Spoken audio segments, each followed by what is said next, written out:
So welcome back to the second part of our unit.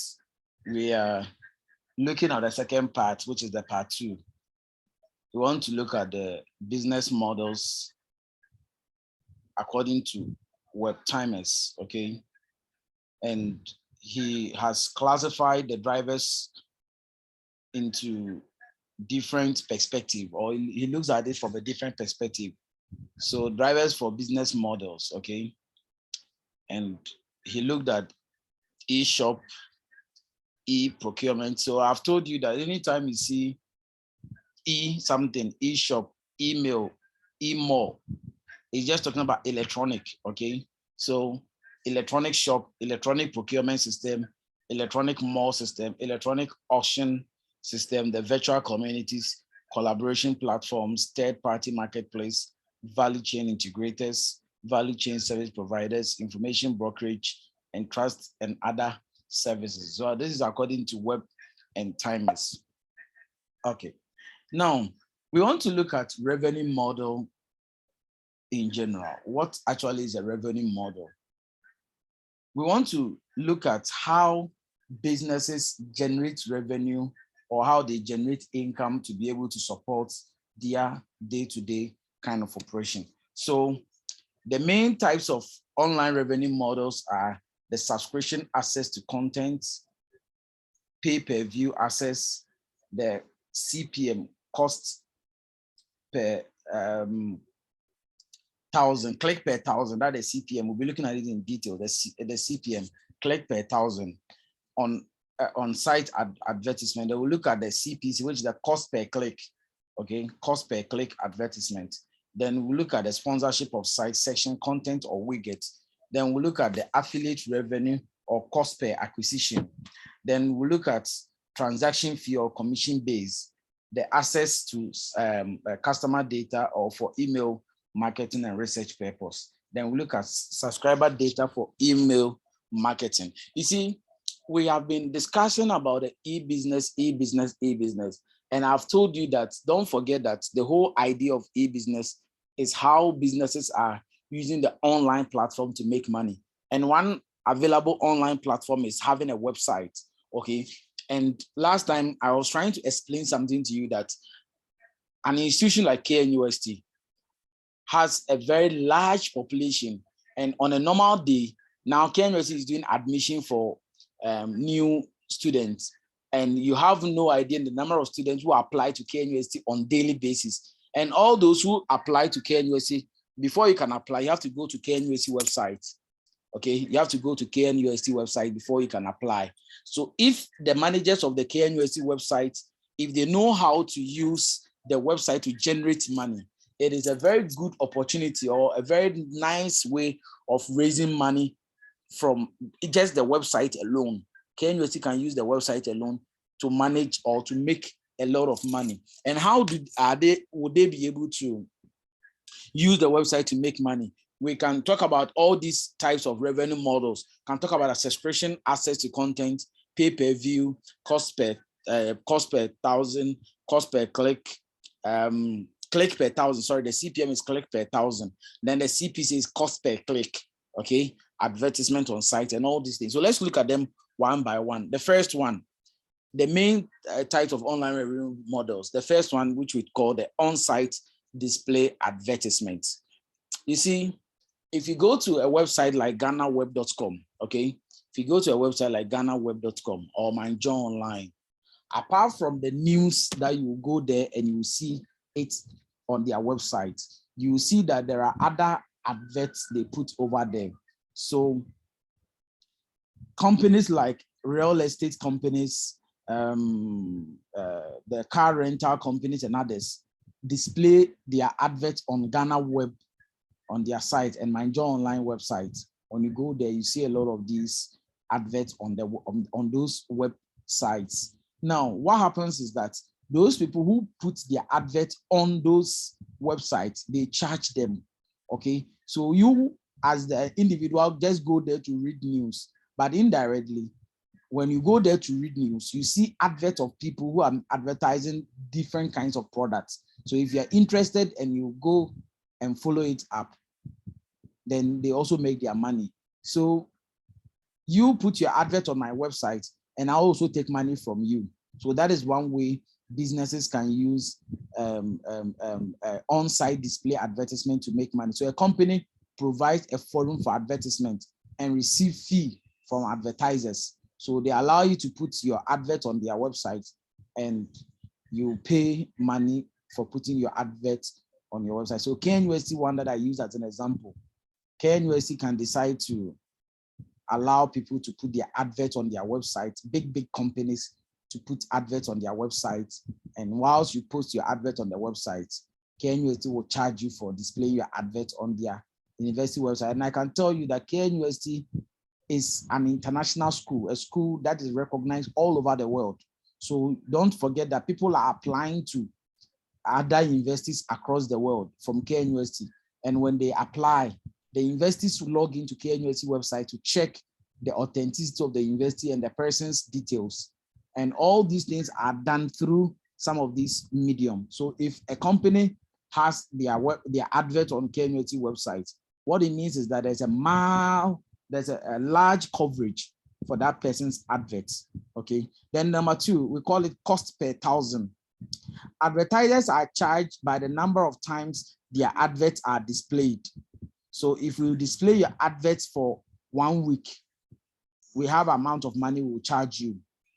If you display your adverts for 1 month, we have the amount we charge. We call it cost per thousand. Maybe when we display your advert for 1,000 times, this is the amount of money you pay. So that is another way of making the money. Then number three, we call it cost per click.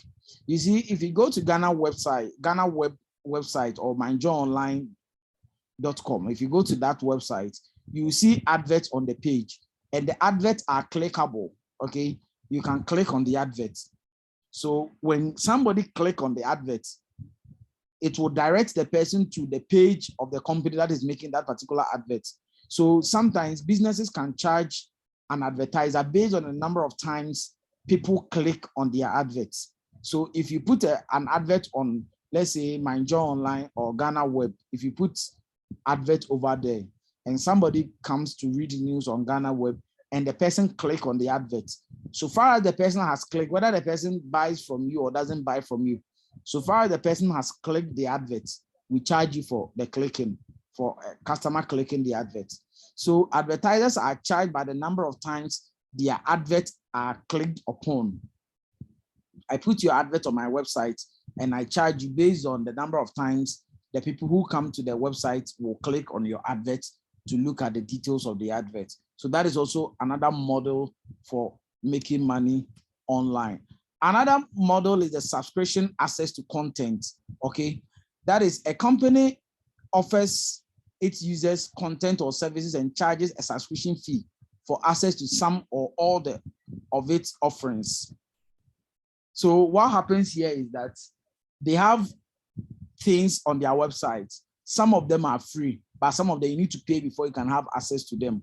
Most of these ones are done by the what do you call it? Journal sites, okay, or more articles, the articles that you use for your project work and all the others. If you go to the website that contains those articles, you can get a preview, maybe the abstract to read, but to get the full content, you need to pay money before you can get access to the full content. So the subscription access to content. So part of the content is given to you for free to whet your appetite. So whilst you want more, then you need to pay before you can get access to the rest of the content. Then we have another one which called pay-per-view. Pay-per-view is mostly used by TV owners or the online TV stations, okay, like DSTV and Star Times and others. You go to their website, before you can get access to watch some of their content, you need to pay money before you get access to. And some of these pornographic sites too, that's what they do.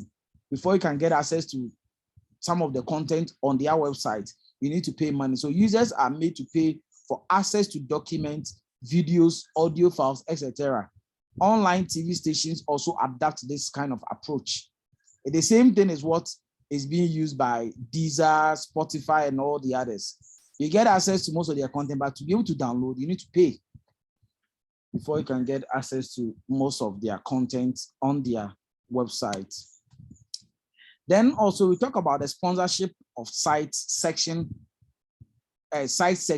content or widgets. Okay, so a company paid a fixed amount to sponsor a page of a website and have a sole advertising right for a fixed period of time. I remember there was some time ago, Vodafone bought Yahoo front page. So if you go to yahoo.com, instead of the Yahoo page opening, Yahoo will not open. You will see the Vodafone logo and it will be on it for about 5 to 10 seconds before it will now load to the place where you will have to enter your email and password. And that was how Vodafone was making adverts. They bought or they paid for access to a part of the site of Yahoo. So before you can get access to Yahoo, you will see the advert of Vodafone before you get access there. So that is also a huge money. Just imagine like Gmail that is worldwide used like that, and Google putting an advert on Gmail interface. I can imagine how much they'll be charging for that particular kind of advert, because millions and millions of people all over the world uses Gmail accounts, and they will charge you huge sums of money to be able to display that kind of advert on Gmail. Then the next one we talk about is affiliate revenue, cost per acquisition. In this type of model, a company steers business to an affiliate and receive a referral fee or a percentage or commission of the revenue from any resulting sales. So they are like between us, okay, or they are like intermediaries. What they do is that they don't have the item to sell, but if you need some of the item to sell, they will direct you like agents. If you want to rent a room, okay, the agents are the people who will lead you to where you can find the room to hire. And the moment you rent the room, then the agent will now come back. The agent will now come back and take a percentage of the money that has been paid or that has been paid to the landlord. Okay, the money that has been paid to the landlord. So this affiliate revenue model is just like that. So there are websites that can help you locate the item that you want to buy or the product that you are looking for online. So when you finally go there and make the purchase, they charge the company, the main company that is selling the products, based on the number of people they refer to them. Okay, so if they refer 10 people to them, they charge the company based on the item the person bought. So if you went there and you bought item worth like 1 million Ghana cedis, so if their percentage is like 5%, the company will have to work the 5% and give it to them for referring you to them for you to do business with them. So that is what we call affiliate revenue or the cost per acquisition. Then we will have something called transaction fee revenue. The next model we call the transaction fee revenue. And in this type of model, a company receives a commission fee for facilitating or executing a transaction. So this one, the difference between this one and affiliate revenue is that the affiliate revenue will just direct you over there. But this transaction fee revenue one, the company will receive its commission fee for facilitating or executing a transaction. So they can act on behalf of the mother company, okay? Like they are like a retailer. So they pick the item from the mother company and sell on their behalf. And at the end of the day, they take a commission out of the sales that they make, okay? So we call that particular type of model a transaction fee revenue model. So with that, we are saying that a company receives a commission fee for facilitating or executing a transaction. Example is eBay. eBay has a model that works like Tonaton and OLS.com. What happens is that people come over there and put their product on their site, and eBay will sell for you. When they sell, you pay eBay a commission because they are the platform. It was their platform you used to sell, so they will take a commission out of that. The same thing happens to Jumia.com. If all the items we buy on Jumia, okay, Don't forget, when we finish with the lecture today, remind me, I'll show you the item we ordered the last time. It's in. I'll show them to you. The item I ordered on Jumia.com. So Jumia also has a similar platform. And what happens is that if you have a product that you want to sell, you can sell the product on Jumia.com. So when somebody wants the item, Jumia will notify you and you will send the item to the person. And immediately the person receives the item, the money will go to Jumia and Jumia will send the money to you after the person has received the product and has confirmed that he's okay with the product. Okay, so we call it the transaction fee revenue model.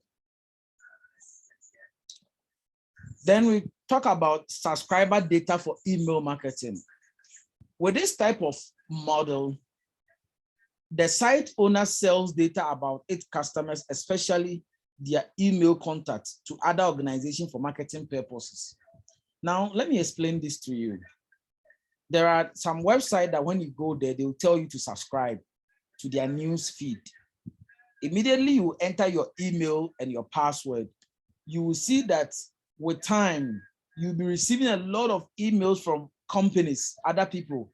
You'll be receiving a lot of emails from other people. What happens is that those websites, like the social media pages, most of them, that is what they do.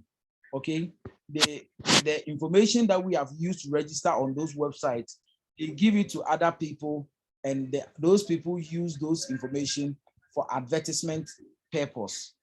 They use those information for advertisement purpose. So on the other hand, the company could email marketing information to its customers on behalf of other companies and charge for these services. It's just like somebody wants to sell a product.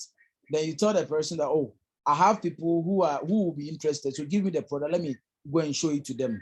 So when he comes out there and send you the messages, based on the number of people he sent the message to, he go and charge the person who gave him the message to send. So they are like between us. They have the people's contacts and they charge based on the number of people they send those kind of marketing information to them. Okay, so we've looked at the revenue model as we have just already discussed, and I don't know if there is any question to the various type of revenue model that we just looked at, talking about the subscription access to content, talking about the pay-per-view, talking about the sponsorship of site section, content or widgets.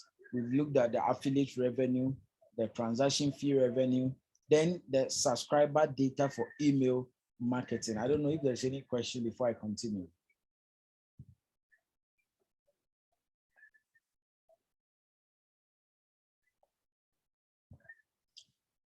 How does a business calculate revenue for an online business? How do we calculate? So calculating revenue for online business. Now, if somebody wants to put his or her advert on your website, how do you consider how much you charge the person? Number one is the number and the size of the adverts the person wants to display on your website. It's just like the adverts or the billboards that we have on our streets. The person who puts a very big signboard on the roadside and the person who puts just a small one across the road, I know one of them pays higher than the other. So the number and the size of the advert unit is one of the ways to charge somebody. So if the person comes and says that he wants you to put the advert on the entire website, then you charge the person more. But if the person tells you, oh, just put my advert at that small corner, then it means the person doesn't require a bigger space. So you charge the person based on the number of adverts and the size of the advert units. Okay, how many adverts you want me to display for you, and the size of the advert you want me to display on my website. Then number two, the capacity to sell advertising. Now, if you compare a company like Inshira FM in Kumasi and Zuria FM in Kumasi. Both of them are FM stations, but I don't think if you want to advertise a product on Zuria FM, it will be as the same as advertising it on Inshira FM. It can never be, because Inshira has a larger listenership audience, okay, or has a larger audience. So they have the capacity to sell your advert. So if you take your product to Inshira FM and you pay for the advert, and like say a month, they advertise your product for you for 1 month, I can tell you, because they have the large audience, they will be able to reach out to a larger audience and be able to advertise your product for you. But that same product can be sent to an FM like Zuria FM. And now the question is, how many people even listen to Zuria FM? So with the online platform, if KNUST takes somebody's website, somebody's product that he wants to advertise it, compare that one to, let's say, Kumi.com. And the question is, how many people even know Kumi.com? And even if they know, what do they even do over there? You understand? So based on the person's capacity to sell, sometimes the name alone of the company who is selling the adverts is even enough to make money. So that is why initially I was using KNUST as an example, because KNUST has a name. If KNUST wants to advertise any product, people will buy, because one, they have the name, two, they have some level of reputation in terms of the business world, and people will take KNUST's words as it is and be able to buy any product that KNUST approves and sell. Then also traffic volume. When we talk about traffic, online traffic, we are referring to the number of people that visit a particular website, okay? There are some websites that within a whole year, the number of people that will be able to go to that particular website are very few. Last week, during lectures, I recorded the lecture, okay? And I uploaded it on my YouTube channel and just wanted to check something. And over 2 to 3 weeks, the last time we had lecture, over 2 weeks, I checked and nobody has watched the video. And I said, wow, that is interesting. So assuming that I want to put the lecture online so that when people begin to watch and they are interested, then I'll start begin to take money from people and advertise on my YouTube channel. Then the question is, I don't have the capacity. How many traffic are directed to my YouTube channel to go and watch my lecture?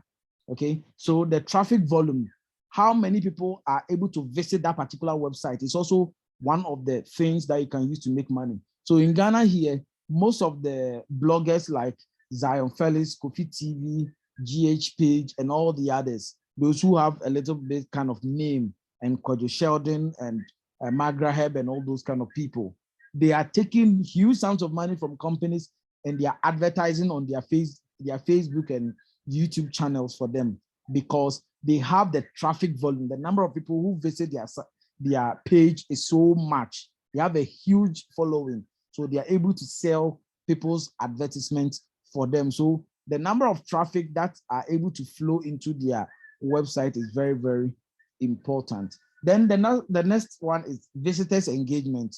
When people come to your website, what keeps them in your website? Maybe because of sports news, maybe because of entertainment, maybe because of you have some jokes on your website. The things that engages people at your on your website when they visit your site can be one of the things. So when you go to mindjohnonline.com, what will keep you on mindjohnonline.com is basically the news they have over there. So if people come to your website and there's nothing on your site to keep them active over there, then the issue is that you lose the markets. Okay, you can't do any meaningful advert because people come to your website and don't even spend even a minute there. So how would they be able to even take time and look at some of the adverts on that particular site? So stickiness to of the website, how the website enables people to stick to it. Okay. Then also fee structure for different advertising model. So we have looked at different types of advertising model.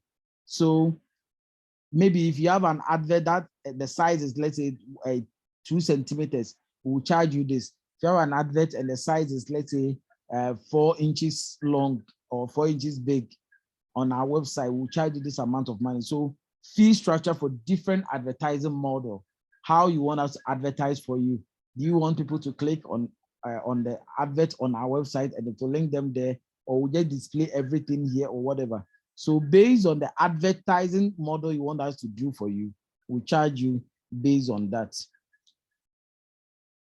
So because of this type of revenue model and how we have been able to calculate these models, we want to look at measures which are used to assess the effectiveness of e-business. When we say e-business is very effective, like we have been able to implement an e-business model and we are using it to make money for the company, how do we know that this particular type of e-business that we have implemented has or is very effective or has been able to reach our goal or our expectation has been met? Number one, we'll look at the financial metrics and the value. Then number two, we'll look at the customer metrics.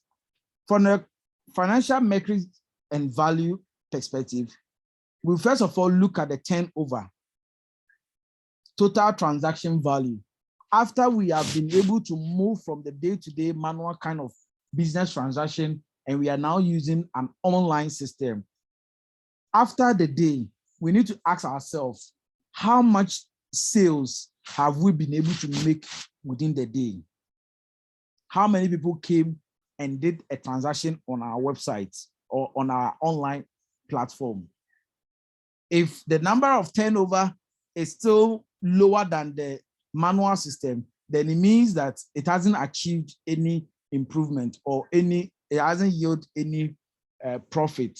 But if after we have implemented the online system and we realize that there has been a tremendous improvement in our sales data and everything, then we can say that yes, there has been effectiveness. Then number two, we look at the profit. Whilst we have more people using our online platform, indirectly, then we are talking about profit. Then we are making a lot of money because of the online system. Then also on the average commission, how much money are we making from all the online transactions that are being done on our website? The commission that we are generating from it, that one can also be a financial metrics that will help us be able to measure how effective our e-business platform has been. So looking at it from the customer perspective, the customer metrics looks at it from different angles. The first one is the number of customers that we are able to deal with. On our normal, maybe on our normal manual system, we are able to serve, let's say, 10 customers a day. But when we introduce the online system, how many customers do we currently have? Has the online system been able to improve the number of customers we have and the number of customers we deal with? Number two, number of active customers, not just customers that come, active. You don't just need a passive kind of customers, those who are just walking through. Oh, he just came to look at the things on the website. No, we are talking about active, those who come there, not to just look at the things we have on our website, but yet those who come and look at the things we have and those who actually pay money and buy items from us. Then number three, the number of visited pages. A page like GhanaWeb.com, every time I think, or I know, and I believe that most of their web administrators, they check to find out when people come to their website, which page do they frequent or which page do they visit a lot? Because if people are more interested in visiting the entertainment page, then what it tells you as the owner of the website is that people are more interested in the entertainment news. So make sure every day you get them fresh, good entertainment news. If people are interested in the sport or football, and they come and they want to be reading football news, then what it means is that make sure that you have news about football most of the time on your website, because that is where people visit a lot. Then also the average order value. When people will be ordering from your online platform, now the question is, on the average, what is the value of the orders that people make on a daily basis? If it is nowhere to write home about, then it means that there's no need to still be wasting money investing into an online kind of system. Then another thing is how many people are able to subscribe to your news and emails content. Just like I was explaining earlier on that some of the website, when we go there, they ask us to enter our emails and our password or to register with our emails. And immediately we register, you will see them sending you a lot of advert. So one thing you also want to check and see is that those people who came to your website just to look at the items over there, are they interested that if you have any new product that you want to send it to them by mail, are they interested in that? And that is how they will be able to subscribe to your email subscriptions. So whenever there is a new product on your website, you can send it to them by email. Just like myself, for instance, Jumia.com and AliExpress.com. Most of the time you will be there and they will be sending you emails of products that they think you might be interested in. Okay, so that is also a way to also measure how effective the online system is. So we'll be going further to look at different types of items. Now, there is something I want us to pay attention to over here.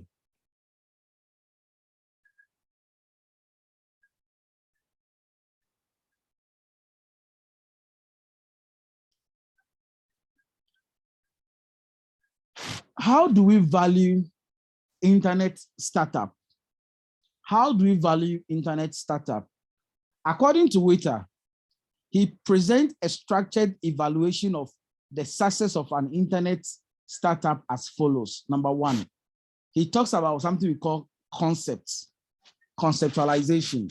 Number two, innovation. Number three, execution. And we look at the traffic, the financing, the profile. Okay, so let's look at the first one, the concept. Any online business that you want to establish must first of all be conceptualized. It starts by you thinking about how you want it to be. So this describes the strength of the business model and its potential to generate revenue. Right now, if you go to any businessman that, oh, I have a business idea, I want us to do this and that type of business, the first question the person will ask you is, how are we going to make the money that we are going to invest into it? So that is at the conceptualized stage. All you'll be thinking about is this business that I'm going to do, how will it be able to help me generate revenue? Number two, innovation stage. This criterion looks at the extent to which the business model merely imitates existing real world or online model. You see, don't forget that I've told you that the online revenue model, the online business environment is just a digital extension of the normal traditional market. Just like we go to the market and we find products on the shelves and we pay money and we pick them. The online platform is just the same thing. It's just an extension of the normal traditional system. Okay, so at the innovative stage, you are looking at how you are going to make the system less stressful for people to use. Okay, more easily accessible and also user friendly, in a sense that people are easily, or they can easily relate to the product that they want to buy or the product that they want to make purchase of. Okay, so this criteria looks at the extent to which the business merely imitates existing system.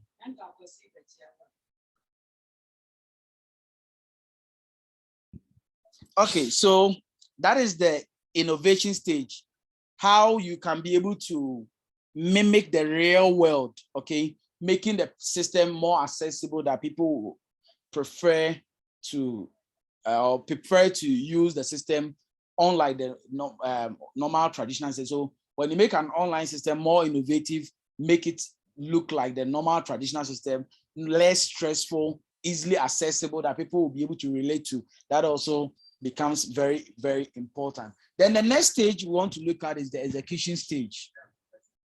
The execution stage.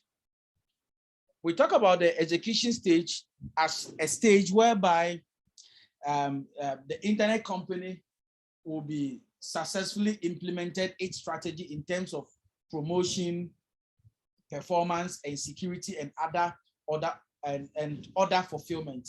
So after you have gone through the innovation stage, this is the final stage or the main stage whereby the business that we have been able to put it online, you'll be able to implement your strategy in terms of promotion.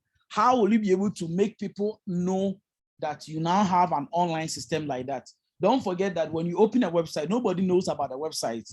You have to actually talk about it. You have to make adverts about it. You have to make noise for people to know that you have a website like this and it does A, B, C, D. So in terms of your strategies, in terms of promotion, in terms of performance and security and order fulfillment, when we talk about order fulfillment, when somebody orders your item online, how will you be able to deliver the item to the person? What kind of model or what kind of strategy are you going to use to be able to make sure that the item that you have, the person has ordered, the item can be able to reach the person at wherever they are. So that is at the execution stage. Then we'll talk about the next one, talk about the traffic. This criterion is measured in terms of the number of visitors, the number of pages they visit, and the number of transactions they make, which control the online adverts revenue. The more traffic, the better. So just like I was explaining from the previous one, you need to make noise about your website for people to know. I remember very well when Tonaton came, when OLX came, all of them, because though they are website that people can visit, but the question is, how many people even knows, how many people know about Tonaton.com? How many people even know about OLX.com? So OLX and Tonaton and all the others started making adverts on TV3 and other traditional media pages until people got to know them. That is when they stopped making the adverts on the TVs and the others, because you need to pull a lot of people on your site, and that is what we call the traffic. So the more people come to your website, the more you are able to do adverts and make money. Okay, so the more the traffic, the higher the profit. Then also financing model. This describes the ability for the company to attract venture capital or funding to help execute the idea. After you have been able to do all these things that we have talked about, now the question is, maybe the website will require a lot of money to be able to run, or your online business will require a certain amount of money to be able to run it effectively. So after putting everything in perspective, being able to convince investors with all these things in place and telling them that it's a viable venture and that they should be able to invest their money into it. So this describes the ability of a company to attract venture capital or other funding to help execute the idea. Because online platform, I've told you from the start of from unit 1 that one of the problems with the online system is lack of finance, startup capital. It's a very big challenge because dealing online is a very serious issue that requires a lot of money to be able to properly implement it. So most of the time you require external funds to help you execute it successfully. So all these things are also one of the issues. And the last one we look at over here is the ability of the company to generate favorable publicity and to create awareness within its target markets. Now, Ghana here, there are companies, when you mention their name, people are known, immediately you mention their name, people know them for what they sell. Like Ghana, if you mention Melcom, everybody knows what Melcom does because they are able to protect their brand and their image and also their profile. They'll be able to profile themselves very well. If you mention a company like MTN, everybody knows what MTN is all about. When you mention a company like, let's say, Golden Tulip, everybody knows Golden Tulip and they know what Golden Tulip stands for. So this is the ability for a company to generate favorable publicity, okay, and to create awareness within the target market. So before you enter the business world, there are people who are selling the product that you want to sell out there, or they are selling similar products, and those are the people that are known by the market. How will you be able to create a name for yourself within a market that has already been captured by the early entrants of that particular market? How will you be able to create a profile that will serve as a welcoming profile that people will want to abandon the already ones that are already in the market and picking that of your product? So it's a very, very, very, very important thing to be able to profile yourself very well in the market. Is there any question?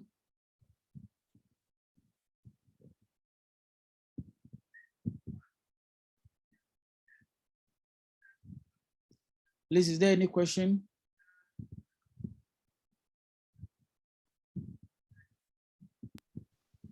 No, please. No, please. Okay, so this brings us to the end of Unit 3, and we will have Unit 4 during our next meeting. Thank you.